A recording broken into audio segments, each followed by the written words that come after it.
Welcome to Radha channel. ನೋಡಿ friends, ನಾನು ಇವತ್ತು ಪತ್ರೊಡೆ ಗಶಿ ಮಾಡಿ ತೋರಿಸ್ತೇನೆ. ಪತ್ರೊಡೆ ಬೇಯಿಸಿ ಇಟ್ಕೊಂಡಿದೆ ನೋಡಿ, ಇಲ್ಲಿ ಬೇಯಿಸಿ ಇಟ್ಕೊಂಡಿದೆ. ಇದನ್ನೊಂದು ಕತ್ತರಿಸ್ಕೊಂಬ ಫಸ್ಟ್ಗೆ.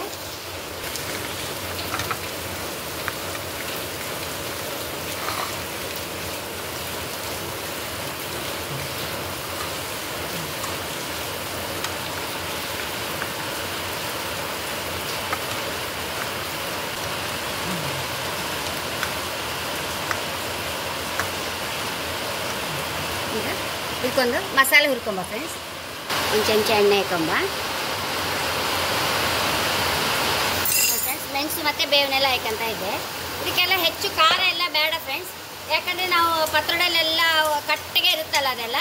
ಇದೆಲ್ಲ ಸ್ವಲ್ಪ ಈ ರಸ ನಾವು ಮೈಲ್ಡಾಗಿ ಮಾಡ್ಕೊಂಡ್ರೆ ಹೈ ಕ್ಲಾಸ್ ಟೇಸ್ಟ್ ಬರುತ್ತೆ ನೋಡಿ. ಒಂದು ಅರ್ಧ ಟೀ ಸ್ಪೂನ್ ಉದ್ದಿನಬೇಳೆ ಹಾಕೊಂಡಿದೆ, ಒಂದು 1/4 ಟೀ ಸ್ಪೂನ್ ಸಾಸಿವೆ. ಈ ಮಳೆಗಂತೂ ಭಾರಿ ಹೈ ಕ್ಲಾಸ್ ಆಯ್ತು ಫ್ರೆಂಡ್ಸ್. ಈ ಪತ್ರೊಡೆ ಏನು ಮಾಡ್ರು ತುಂಬ ರುಚಿಯಾಗಿತ್ತು ಮಳೆಗೆ.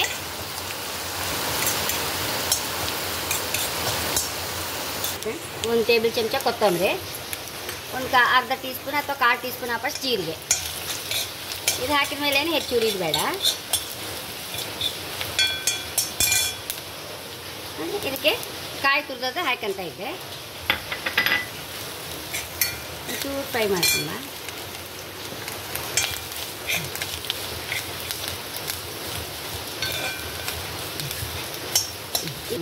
ಇದನ್ನೀಗ ಮಿಕ್ಸಿಯಲ್ಲಿ ಹಾರ್ಕೊಂಬರ್ತೇವೆ ಫ್ರೆಂಡ್ಸ್. ನೋಡಿ ಫ್ರೆಂಡ್ಸ್, ಈ ಹುಣಸೆ ಹುಳಿ ಚೂರೇ ಸಾಕು. ಪತ್ರೊಡೆಲೆಲ್ಲ ಹುಳಿ ಇರುತ್ತಲ್ಲ, ಇದಕ್ಕೊಂಚೂರು ಹುಣಸೆ ಹುಳಿ ಹಾಕೊಂಡಿದೆ ನೋಡಿ ಫ್ರೆಂಡ್ಸ್. ಇದನ್ನೀಗ ಪಾತ್ರಕ್ಕೆ ಹಾಕೊಂಬ ಕತ್ತರಿಸಿದನ್ನು.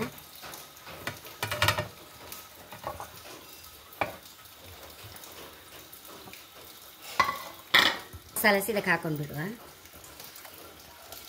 ಒಂಚೂರು ಮಿಕ್ಸಿ ತೊಳೆದ ನೀರು ಹಾಕೊಂಬ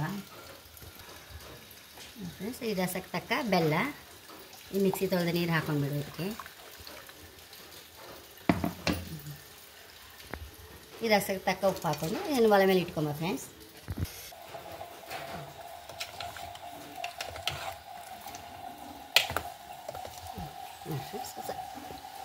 ಒಂದು ಕೊದಿ ಬಂದರೆ ಸರಿ, ನಮ್ಮದು ಪತ್ರೊಡೆ ಗಶಿ ರೆಡಿ ಆಯಿತು ಫ್ರೆಂಡ್ಸ್. ಒಂಚೂರು ಮುಚ್ಚಿಟ್ಕೊಂಬ. ಮುಚ್ಚಳ ತೆಗೆದಂತಾಯ್ತು ನೋಡುವ. ಈಗ ಕುದೀತಾ ಇತ್ತು ನೋಡಿ ಗಶಿ. ಇದಕ್ಕೆ ನಾನು ಒಂಚೂರು ಒಂದು ಚಮಚ ವರ್ಜಿನ್ ಕೋಕೋನಟ್ ಆಯಿಲ್ ಹಾಕ್ತಾಯಿದ್ದೆ. ಇನ್ನೂ ತುಂಬ ಪರಿಮಳ ಫ್ರೆಂಡ್ಸ್ ಇದು ತಿನ್ನೋಕ್ಕೆ. ಒಂದು ಸಲ ಮಚ್ಚಿ ಆಫ್ ಮಾಡುವ ನೋಡಿ ಫ್ರೆಂಡ್ಸ್. ಎಷ್ಟು ರುಚಿಯಾದ ಪತ್ರೊಡೆ ಗಶಿ ರೆಡಿಯಾಗಿದೆ. ನನ್ನ ಚಾನಲ್ ಇಷ್ಟ ಆದರೆ ಸಬ್ಸ್ಕ್ರೈಬ್ ಮಾಡಿ, ಲೈಕ್ ಮಾಡಿ, ಕಾಮೆಂಟ್ ಮಾಡೋದಂತೂ ಮರಿಲೇಬೇಡಿ. Thank you.